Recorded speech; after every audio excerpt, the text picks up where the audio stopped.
All right, next up, feels a little early to be talking about these guys, but it's all because of what Jeff Capel's done the last couple of years. So Pitt has finished, I think, top 4 in the ACC each of the last 2 seasons, neither of which like anybody really saw coming. I think we talked last year, and we left it open like to the possibility that Pitt might have another surprise kind of in their back pocket, and they did. And they had Bub Carrington, who was really good. He's gone, lottery pick, headed to DC to play for the Wizards. And then Blake Hinson's gone as well.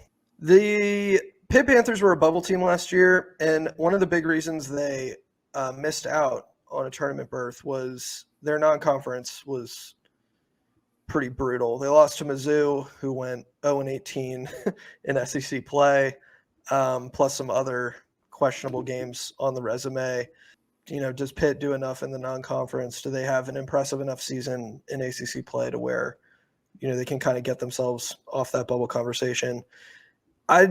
This team is honestly a toss-up for me. Like they could surprise, I think, and be like a top 6-ish team, or they could just kind of turn back into a pumpkin. A lot of that to me depends on whether Lowe is actually going to break out, because a lot of people are projecting that. In the absence of Bub Carrington, that Lowe is going to have like a really good season this year. I could totally see it. I don't expect much from these guys, but I've been wrong before. Do you see the vision with Pitt, or is this one of the teams that you're maybe lower on in the grand scheme of things?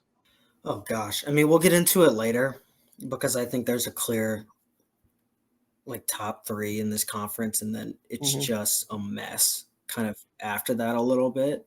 And so I don't know. I would say I think Pitt's probably a tournament team, just because I am kind of buying that kind of backcourt trio of Lowe, Leggett, and Damian Dunn, harkening back to his days at Temple as their kind of offensive weapon. And so I think if those hit, and obviously again, like the preseason's just spent projecting, going, oh, I like this guy, oh, I don't like this guy, this guy's gonna hit type thing. So I don't know. I could totally be wrong on this, but Jeff Capel's not coaching for his job anymore, so I guess that's a win in itself. He's pretty secure. Oh gosh, like are they going to be able to score in the paint? They have the Diaz-Grahams back in the front court, for better or worse. I was going to ask, do you really like that? I don't know. I mean, they were around like even 2 years ago when Pitt was a tournament team. Both these guys have been around. So from like a continuity standpoint, I'd say that's a good thing. And overall, like Pitt has pretty decent continuity. Like they return those backcourt pieces you mentioned. It's just where is like the upper end talent on the team? I'm not totally sure. So that's kind of my big question. Yeah, I'd agree. I think Cam Corrin's a good add too, just in the front court. And so I wanted to make mention of him, but yeah, I don't know.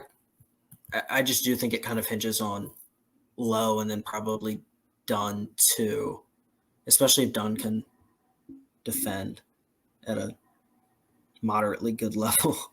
Yeah. Which one would expect after playing it under Kelvin Sampson. For sure. Yeah, that's a good shout.